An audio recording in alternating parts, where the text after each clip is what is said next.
వీటికి తోడు చెరుకు రసంలో ఉండే పీచు పదార్థాలు ఒంట్లోని మల్లాలు తొలగించడంలో తోడ్పడతాయట. ఇక షుగర్ ఉన్న వాళ్ళు చెరుకు రసం తాగకూడదేమో అనుకుంటారు, కానీ షుగర్ ఉన్న వాళ్ళు కూడా చెరుకు రసం చాలా మంచిదిట. షుగర్ వ్యాధి ఉన్నవారు, వస్తుందని భయపడేవారు కాస్త మోతాదులో చెరుకు రసాన్ని తీసుకోవచ్చుట. చెరుకు రసంలో గ్లైసెమిక్ ఇండెక్స్ చాలా తక్కువ.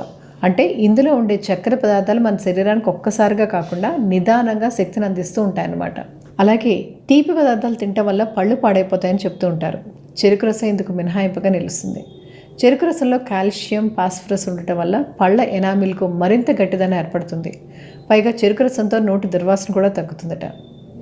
ఇక మెరిసే చర్మం కోసం కూడా మనం చెరుకు రసం తీసుకోవాలి.